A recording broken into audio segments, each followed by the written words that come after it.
I stood at the entrance of the Portland Maternity Center, holding my newborn daughter against my chest, feeling the weight of the rain as much as the weight of my own life collapsing.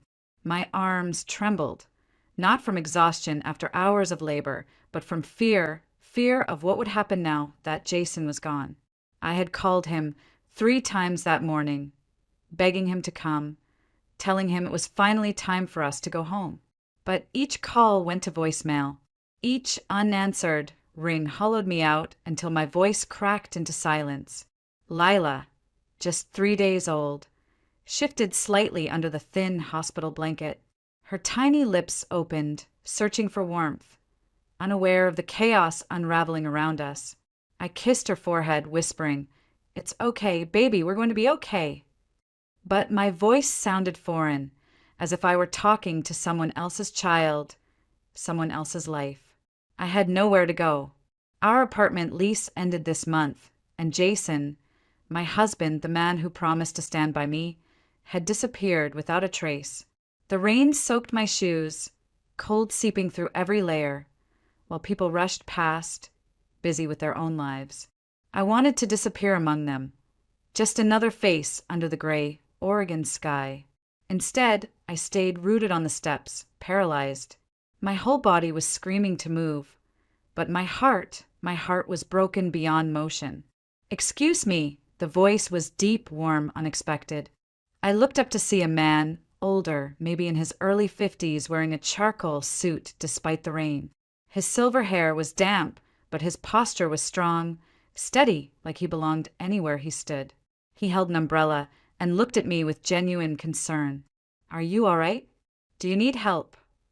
For a moment, pride made me want to say no, to claim I could handle this alone. But then Lila whimpered, tiny fists clenching, and I felt my knees weaken. I whispered, "My ride, it never came." The man glanced around, then back at me. "Let me call one for you, or better yet, let me drive you. I promise I'm safe."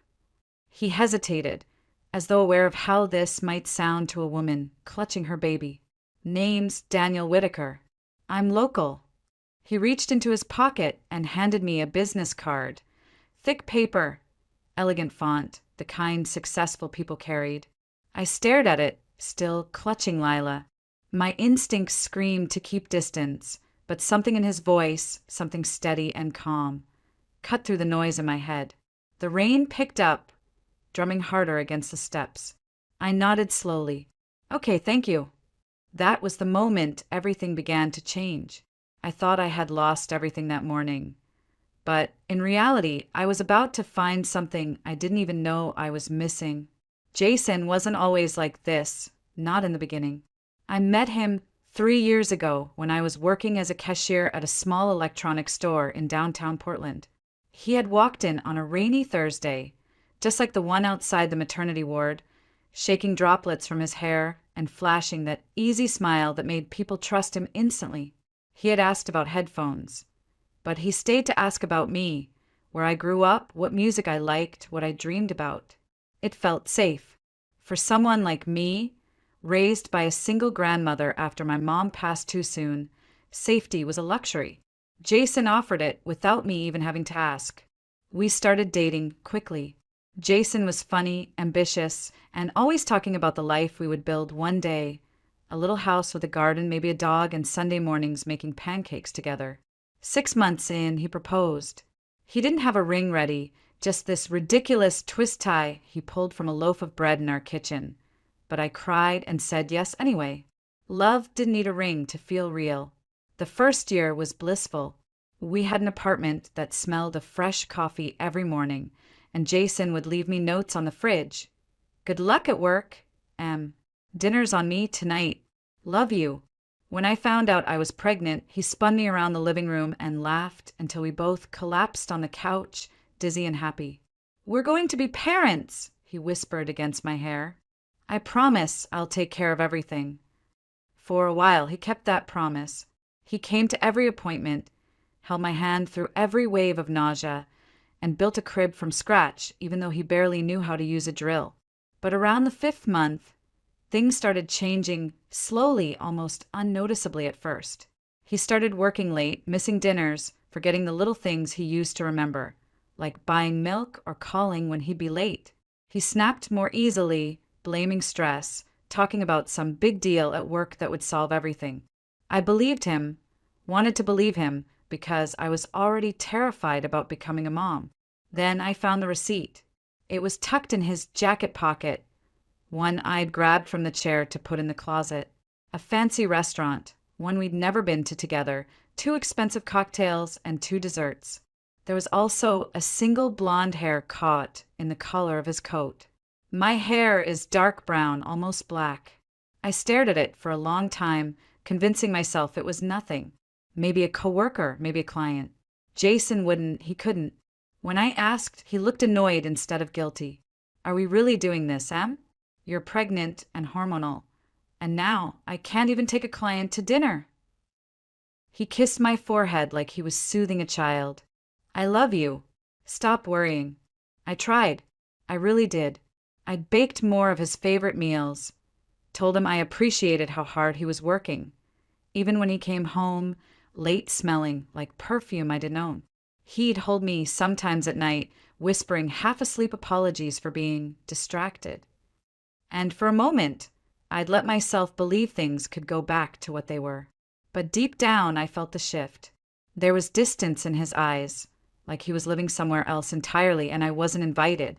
One night, about 3 weeks before my due date, he came home late again, soaked from the rain. I had been pacing with swollen feet, terrified something was wrong. Where were you? I asked softly. He tossed his keys into the bowl and said, "Traffic. Relax." His voice was sharp, final, like a slammed door. Then, as if rehearsed, he said, "Maybe after the baby's here, we should move in with my mom for a while. Save some money, you know." I stared at him, confused. "You said we'd get a bigger place, that we'd manage on our own." "Yeah, well, things change, Em." He poured himself a beer and didn't look at me. That was the moment I knew something was breaking. I just didn't know how soon it would shatter completely. And by the time Lila was born, I would learn exactly how fragile promises could be. Labor was nothing like what I had imagined. Movies make it look like a few loud screams, and then suddenly you're holding your baby, glowing and beautiful. In reality, it was 12 hours of pain that twisted through my spine and clenched my chest until I could barely breathe. By the end, my voice was hoarse from biting back screams, and every muscle in my body trembled as if I'd run a marathon barefoot. Jason was there at the start, standing awkwardly near the bed with his hands shoved in his pockets. "You're doing great, Em," he kept saying, like a coach who didn't know the rules of the game. But after the first few hours, he drifted to the corner, scrolling on his phone, leaving me to clutch the bed rail alone when each contraction hit. I wanted to tell him to hold my hand, to tell me everything would be okay, but pride kept me silent. Then came the final push.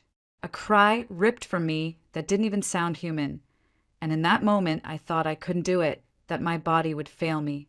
But then there was another cry, smaller, higher, one that silenced the entire room. My daughter, our daughter, was here. When the nurse placed her on my chest, all the pain vanished like it had never been there. Her skin was warm and slick, her tiny fingers curling instinctively around mine. "Lila!" I whispered, naming her the way I'd practiced alone on quiet nights when Jason worked late. "Welcome to the world, baby girl." Jason stepped closer, his eyes softening for the first time in months. He touched Lila's little hand with one finger and whispered, "She's so small." For a brief second, I saw the man I married, the man who once spun me around our living room when we learned I was pregnant. He smiled at me, and for that moment, I believed maybe, just maybe, we could be a family again. The next 3 days at the hospital were a blur of feedings, diaper changes, and endless exhaustion. Jason came and went, blaming work calls and urgent errands. I tried to understand. Maybe he was overwhelmed. Maybe he needed space. I told myself once we were home, things would settle, and we'd figure it out together. I even caught myself daydreaming. Sunday mornings with Lila gurgling in a bassinet while Jason and I made pancakes, just like he'd always said. I thought about how maybe we'd laugh about all the arguments, about how hard pregnancy had been and how love would somehow stitch everything back together. But somewhere deep down, that quiet voice I'd ignored for months whispered a warning. He's already gone. Emily, he's been gone for a while. I brushed it aside, clutching my newborn close, focusing on the hope rather than the fear. After all, I told myself, he had been there when she was born, hadn't he? He had smiled at her. He had smiled at me. Maybe that was enough to start over. Maybe love, even fractured love, could be healed. Or at least that's what I believed then.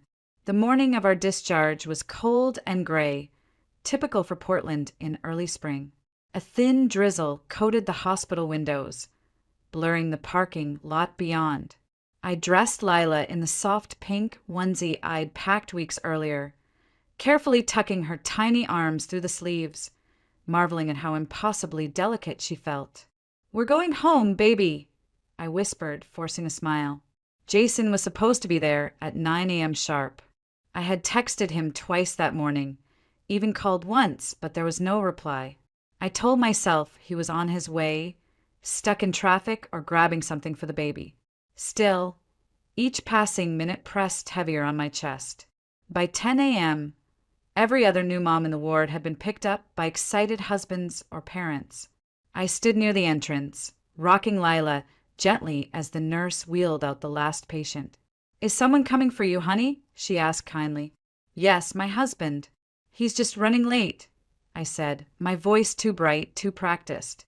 She smiled softly, the kind of smile you give someone when you're not sure they believe their own words, and returned to her station.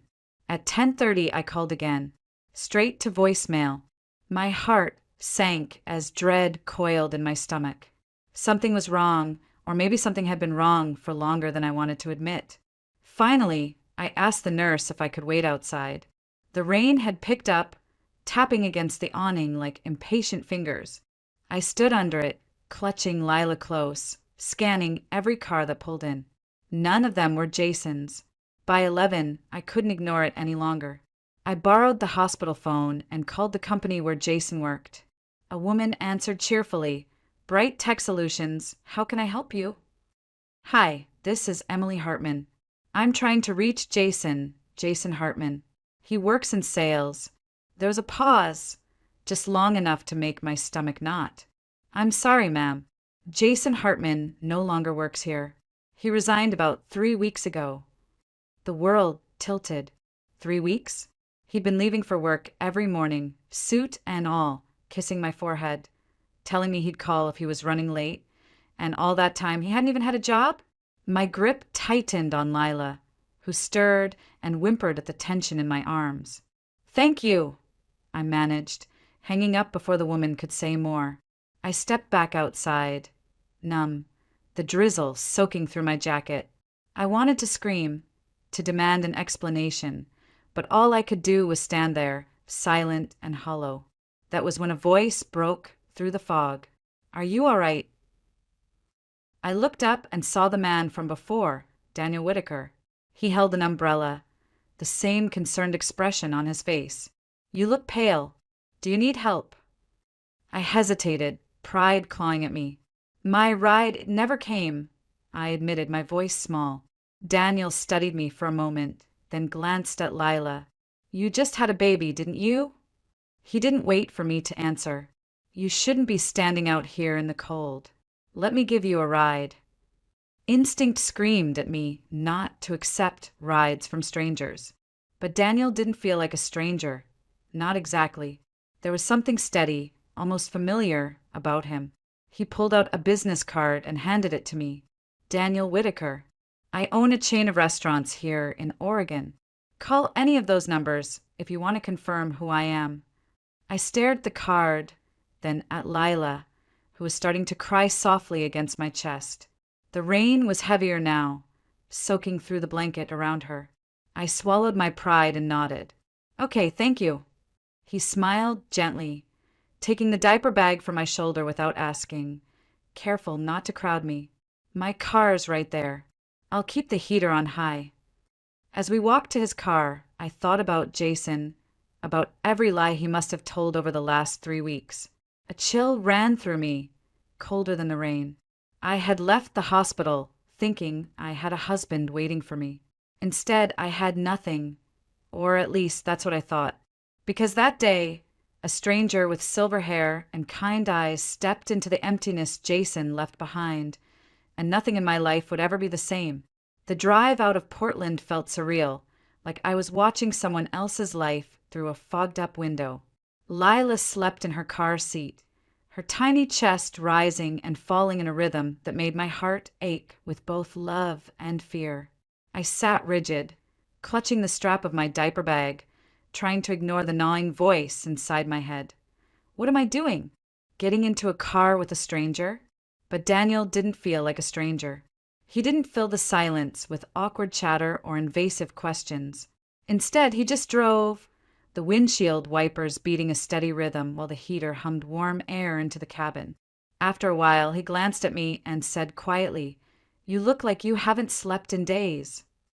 I laughed under my breath, a sound brittle enough to break. "I haven't, but that's normal, right?" He nodded, eyes still on the road. "Normal, yes. Easy, no. When my son was born, I didn't sleep for a week straight." He smiled faintly, almost wistfully, then let the silence settle again. We left the city behind and wound through open country, vineyards stretching across the rolling hills of Willamette Valley. It was beautiful, the kind of beautiful you only notice when life slows down long enough to let you breathe. I hadn't breathed in months.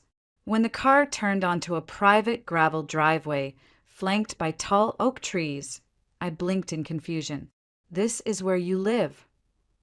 I asked. Daniel nodded. "For 25 years now. Built it with my own hands, back when I thought I'd spend my life raising a big family here." There was no bitterness in his voice, just quiet fact. The house that came into view was like something out of a magazine. 2 stories, brick with wide porches, surrounded by gardens still sleeping through early spring. A golden retriever bounded toward the car, tail wagging wildly, and Daniel smiled. "That's Max. He's harmless, just loud." I unbuckled Lila, clutching her to my chest as the dog sniffed curiously at my feet.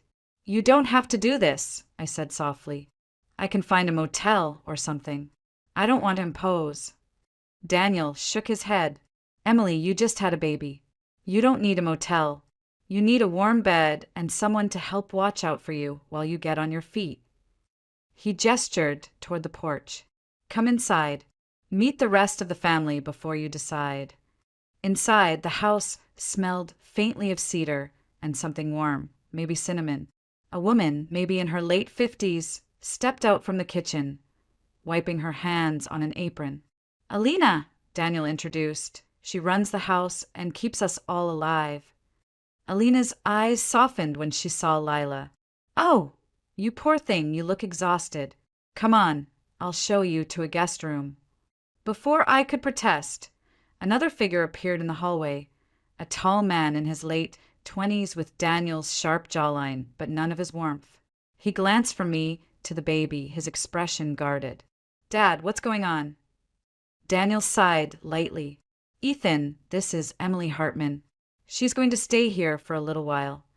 Ethan's eyes narrowed slightly. "Stay here? With a newborn?" Daniel's voice took on a tone I hadn't heard yet. Firm, not unkind, but final. "It's temporary. Emily just needs a safe place. That's all." Ethan didn't argue further, just muttered, right? "Temporary," before walking out onto the porch. I felt my cheeks burn, wishing I could disappear. "I shouldn't be here."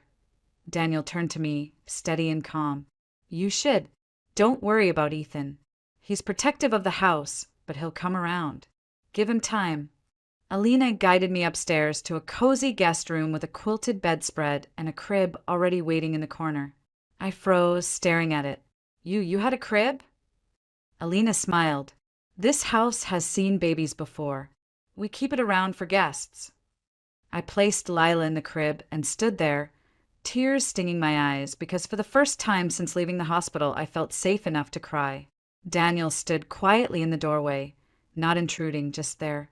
"Thank you," I whispered, not looking at him. He nodded once. Get some rest. We'll talk later. You're safe here, Emily. I promise. And for reasons I couldn't explain, I believed him. The next morning, sunlight streamed through the wide windows of the guest room, catching the edges of the old quilt and warming Lila's tiny face where she slept in the crib. For the first time in weeks, maybe months, I woke up feeling rested. Not whole, but not broken either.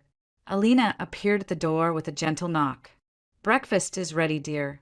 You should eat while it's hot." Downstairs, the smell of freshly baked bread and coffee filled the air. Daniel sat at the end of a long wooden table, reading something on a tablet. He looked up when I entered, offering a warm smile. "Morning. How's our newest little guest?" "She slept better than I expected," I admitted, pulling out a chair. "Honestly, so did I." "That's good. You need it," Daniel said simply, before gesturing toward the food. "Eat as much as you want." Alina made too much, as usual. Halfway through breakfast, another figure appeared. Ethan, Daniel's son. He gave me a polite nod, but said nothing as he poured himself coffee. The awkwardness clung to the air like humidity before a storm. I cleared my throat, wanting to fill the silence. "Thank you for letting me stay here.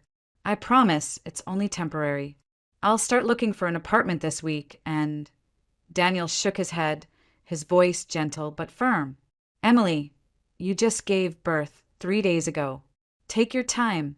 No one is rushing you out." I nodded, but still felt that need to contribute, to prove I wasn't a burden. Later that day, while Alina rocked Lila in the living room, I wandered into the kitchen and started baking. My grandmother had taught me everything she knew about bread and pastries, and my hands found comfort in the familiar rhythm of kneading dough. When Daniel came in, following the warm, yeasty smell, he stopped short. "That smells incredible. What is it?" "Just a simple sourdough loaf," I said, brushing flour off my hands.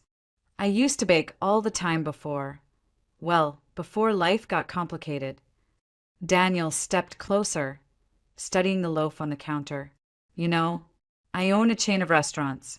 Lately, we've been struggling to figure out what's missing, how to make people feel like they're eating at home, not just another place to grab food. This," he gestured to the bread, "this is what people want. Real food.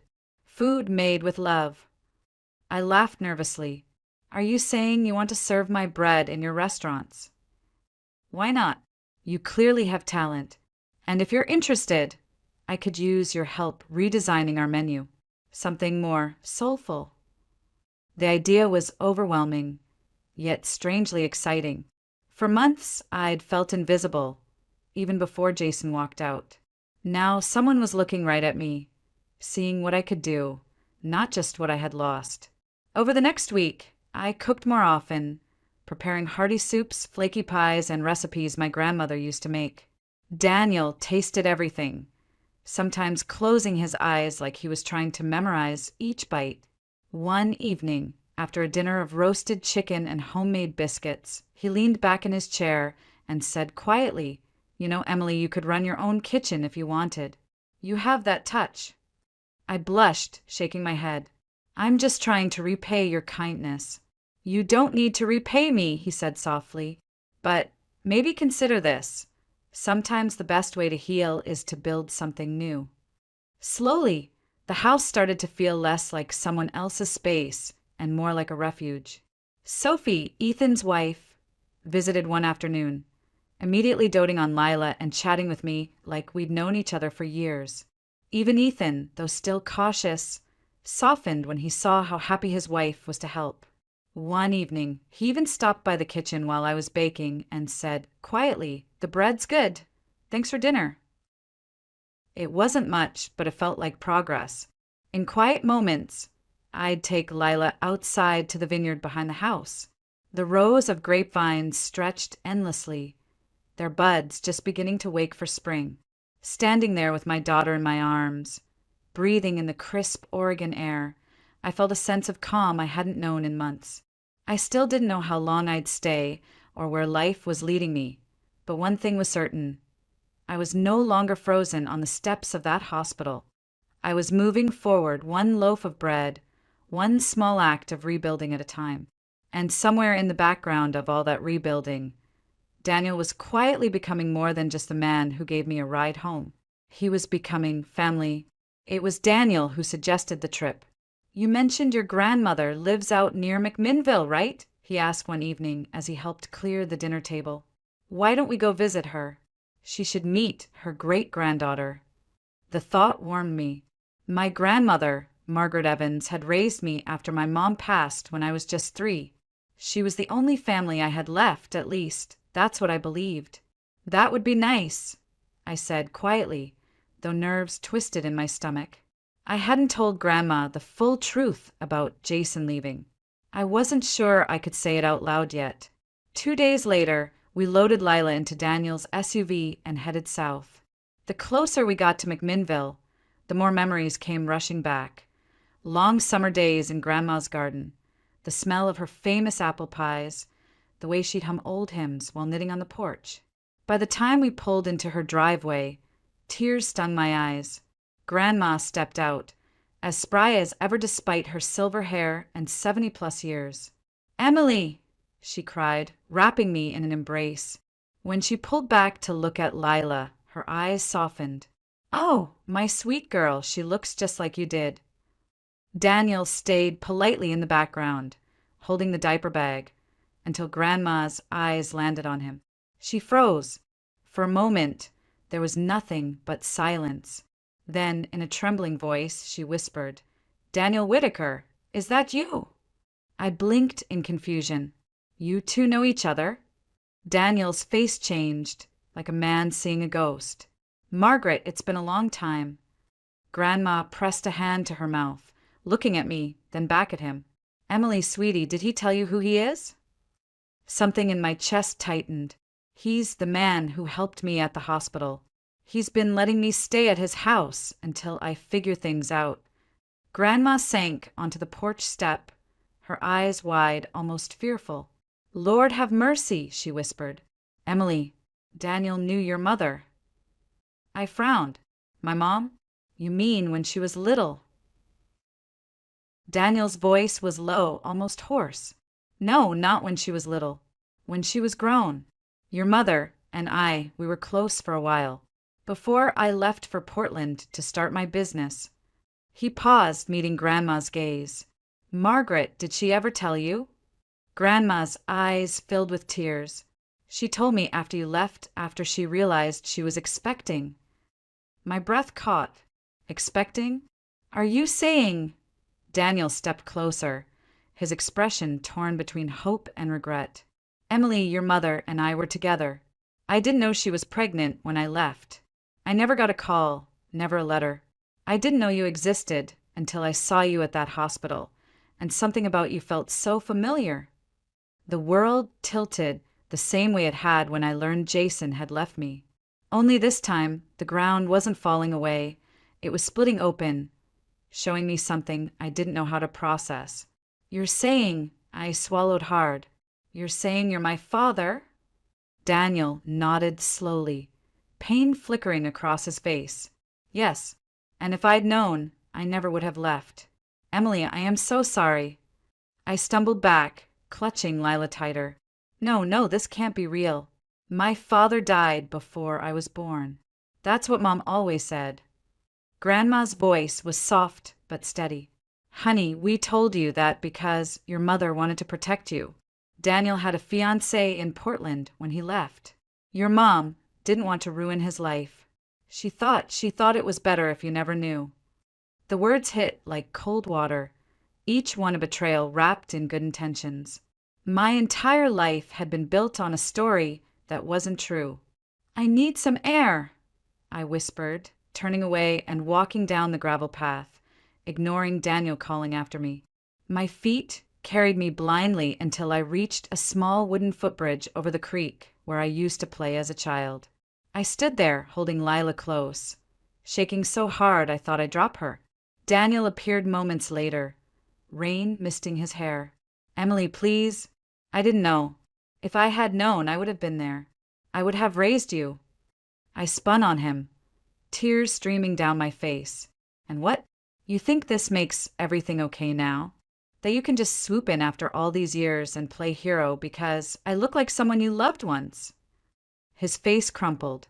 No, I don't expect forgiveness. I just want a chance to know you, to be there for you and for your daughter, to make up for time I didn't even know I'd lost.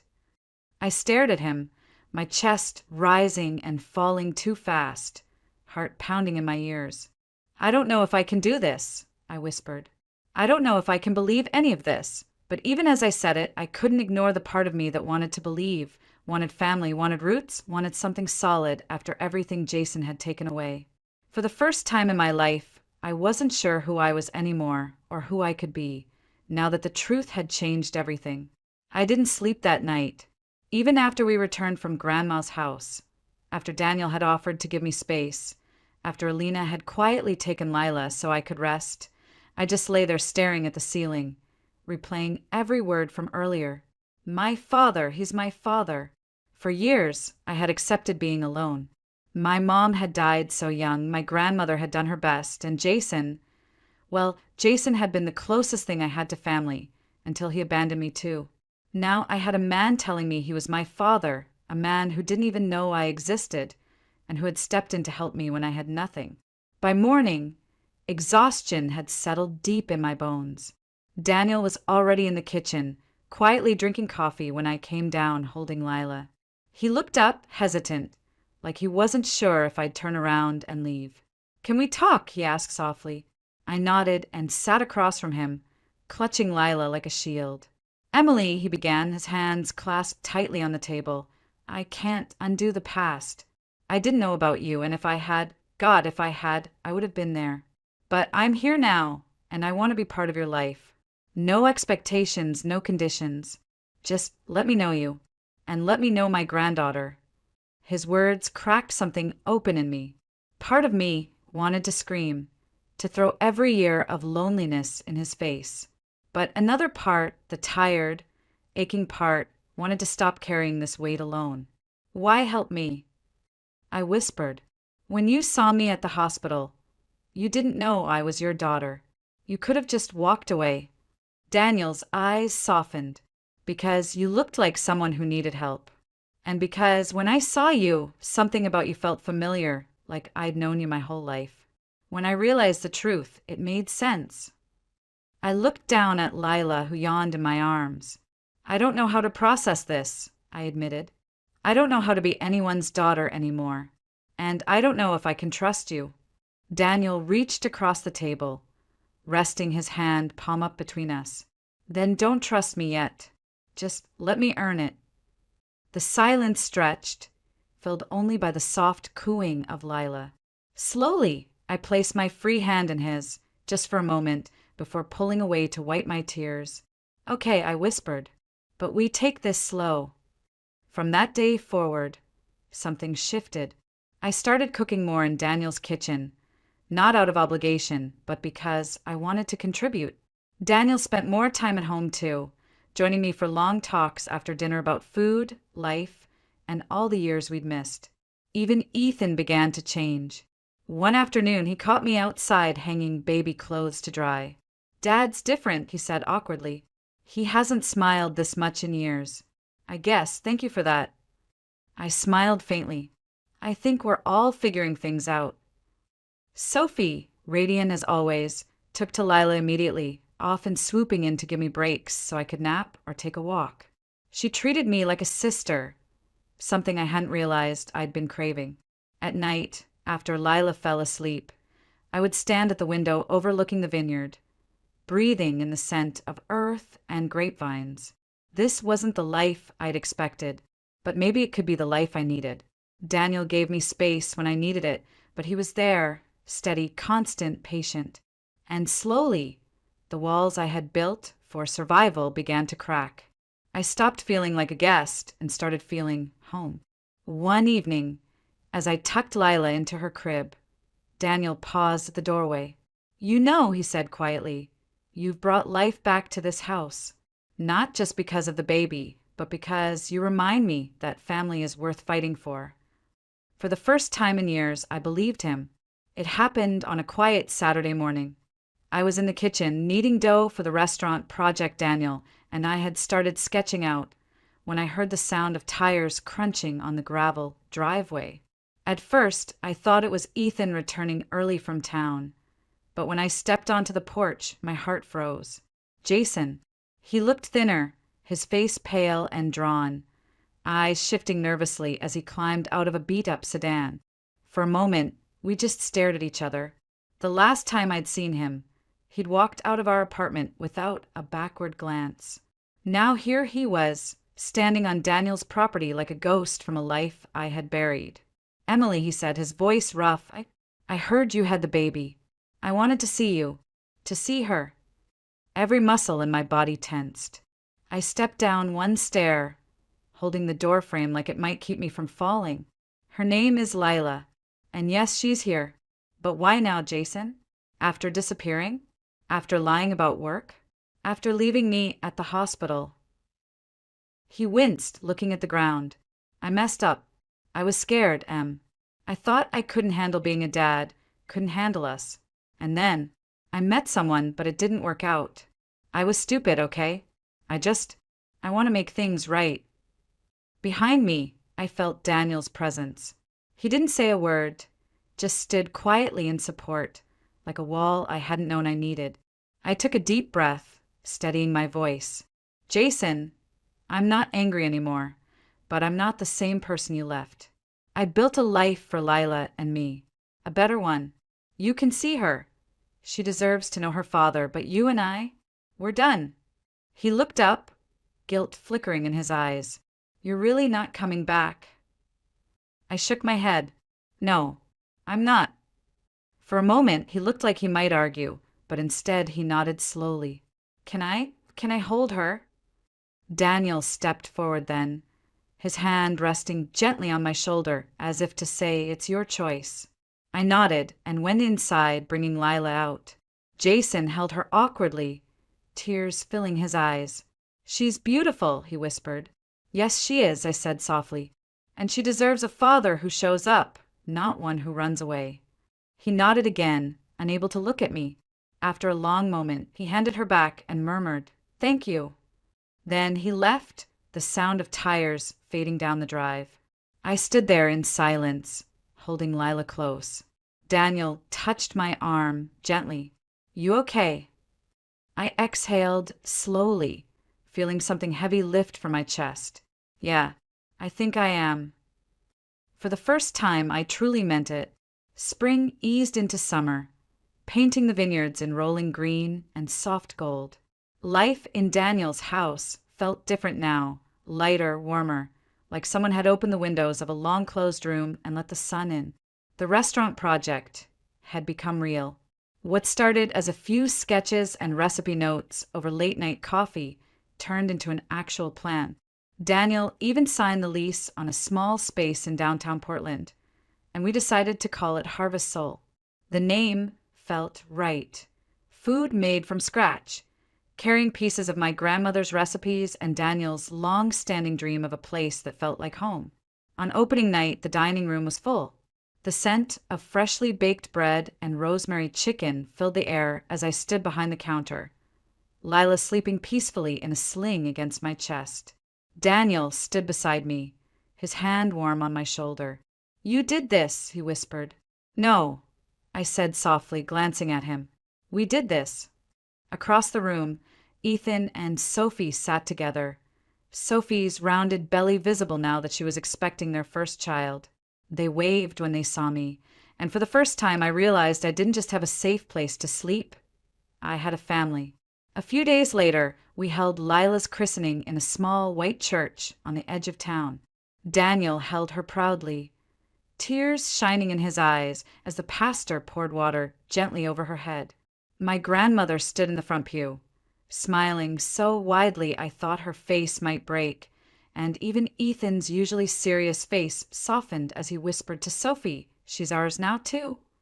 After the ceremony, we gathered at Daniel's house for a small celebration. The table overflowed with food, bread, pies, roast beef, salads from Sophie's garden. People laughed, clinked glasses, and passed Lila around like a precious gift. Later that evening, when the guests had gone and the house was quiet again, I stepped onto the back porch with Lila in my arms. The vineyard stretched out before us, bathed in soft orange light from the setting sun. Daniel joined me, resting one hand on the railing. "You've changed everything around here," he said quietly. "You gave me back something I didn't even know I'd lost." I looked at him, at this man who had once been a stranger but had become something far more profound. "You gave me a family when I didn't have one, and a future I never thought I'd have." Lila stirred against my chest, letting out a soft sigh, and I smiled down at her. "We're home now," I whispered, more to myself than to him. Daniel nodded, his voice low and full of emotion. "Yeah, home." For the first time in a long time, I felt whole. Not because everything had been fixed, but because I'd learned how to build something new from the pieces.